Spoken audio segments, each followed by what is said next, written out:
ओम नमः शिवाय। गुरु जी सदा सहाय। हमारे भोलेनाथ चैनल में आप सभी का स्वागत है। नमस्कार दोस्तों, हम छोटे छोटे उपायों से आपके जीवन में खुशियाँ भरने वाले हैं। इनको आप बिना स्किप करे जरूर देखें, अपने फ्रेंड्स को भी शेयर करें। ओम नमः शिवाय। गुरु जी सदा सहाय। ओम नमः शिवाय। गुरु जी सदा सहाय। घर में बहुत सी चीज़ों के कारण हमारे घर में मुसीबत के प्रमुख कारण बनते हैं। घर में मुसीबत आने के प्रमुख बहुत से कारण हैं। जैसे पहला नंबर, घर में बेकार वस्तुओं को ढेर लगा के रखना। जो हमारे मतलब की नहीं होती उन्हें भी हम ढेर लगा के रखते हैं। घर में नल में पानी टपकते रहना लगातार, इससे भी घर में मुसीबत आती है। घर में टूटे फूटे पुराने चप्पलों को घर में रखना, उन्हें बाहर न करना, ये भी मुसीबत आने के प्रमुख कारण। घर में बंद पड़ी बेकार घड़ियों को रखना, उस पर बार बार नज़र पड़ना, ये किस्मत को भी बंद कर देते हैं। आपके परिवार की किस्मत में भी ताला लगा देते हैं। ओम नमः शिवाय। मुसीबत आने के बहुत से कारण हैं। घर में पुराने खराब तालों का रखे रहना, उन्हें घर से बाहर न करना। ईशान कोण में भारी सामान रखने के कारण भी मुसीबत आती है। रात में किचन गंदा छोड़ के, जूठे बर्तन छोड़ के रख देना तो माँ लक्ष्मी रूठ जाती हैं। घर में टूटे फूटे जो चप्पलें पड़ी रहती हैं, पुरानी हो जाती है, फिर भी हम उसे घर से बाहर नहीं करते, इस कारण भी लक्ष्मी रूठ जाती है और घर में मुसीबत आने के कारण बनते हैं। घर में टूटे बर्तन, स्टील के बर्तन चटक जाते हैं, कप चटके हुए रहते हैं, फिर भी हम उन्हें पीते रहते हैं। ये टूटे चटके बर्तनों का इस्तेमाल करने से भी घर में मुसीबतें आती हैं। रात को जूठे बर्तन छोड़ना, किचन को गंदा ही छोड़ देना, इस कारण भी माँ लक्ष्मी रूठ जाती हैं। दक्षिण दिशा में खाई होना या गड्ढा या पानी का भरा होने से घर में बहुत ज़्यादा वास्तु दोष भी लगता है, मुसीबतें आती हैं। अगर आपके ऊपर राहु की महादशा चल रही है तो बहुत सी परेशानियां आती हैं, अपयश मिलता है, अच्छे दोस्त नहीं मिलते। उपाय आप कर सकते हैं कि अगर राहु की आपकी कुंडली में राहु संबंधित महादशा चल रही है तो परेशान होने की बिल्कुल ज़रूरत नहीं है। ये उपाय आप कर सकते हैं।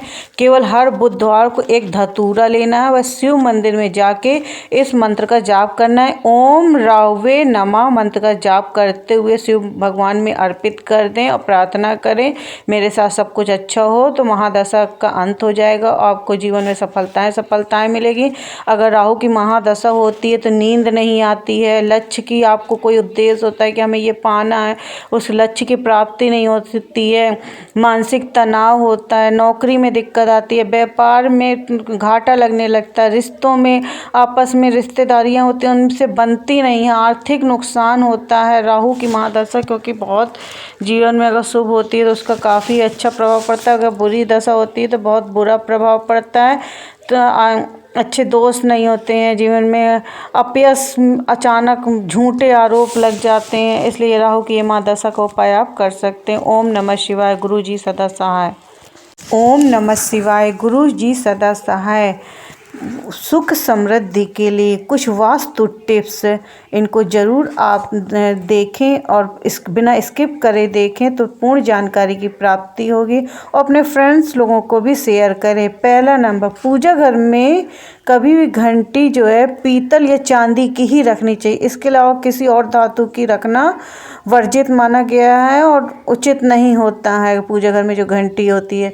दूसरा नंबर, भगवान विष्णु कहते हैं ये जिस घर में गरुड़ की घंटी होती है ना, उस घर में आकस्मिक दुर्घटना मृत्यु नहीं होती, इसलिए हमें अपने पूजा घर में, अपने घर में, हर घर में एक मंदिर होता है तो मंदिर में एक घंटी होती है, तो घंटी जो है गरुड़ की ही घंटी रखनी चाहिए। उससे जो है हमारे क्योंकि हम डेली बजाते हैं तो भगवान तक वो हमारी प्रार्थना और आवाज़ कहीं ना कहीं पहुंचती है, वो एक माध्यम होते हैं, तो इसलिए और हमारे सभी सदस्यों पर उसका प्रभाव भी पड़ता है, परिवार के जितने भी सदस्य होते हैं, इसलिए घंटी हमेशा गरुड़ की ही रखनी चाहिए। ओम नमः शिवाय। गुरु जी सदा सहाय।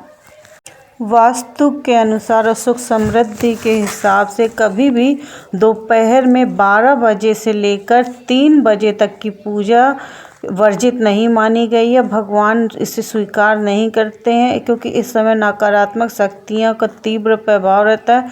उस समय आपने देखा होगा कि मंदिरों के भी पट दोपहर में 12 बजे के बाद बंद हो जाते हैं। सुबह शाम कर सकते, शाम का भी पूर्ण फल मिलता है, सुबह का भी पूर्ण फल मिलता है, पर जो है दोपहर में 12 बजे से 3 बजे के बाद जो है पूजा नहीं करनी। इस बीच में पूजा भगवान की नहीं करनी चाहिए। संध्या के समय घर की जो दहलीज होती है, मेन गेट की या दहलीज कोई भी, उसमें भी खड़े होके हंसना, बातें करना या बैठना नहीं चाहिए। ना ही खाना खाना चाहिए है, ना ही किसी से उस दहलीज में खड़े होके लड़ना चाहिए। बल्कि दहलीज की डेली सुबह घर की जो लक्ष्मी होती है या लड़कियां होती हैं या बहुएं होती हैं, उनको अपनी दहलीज के जरूर पैर पड़ना चाहिए, आशीर्वाद लेना चाहिए।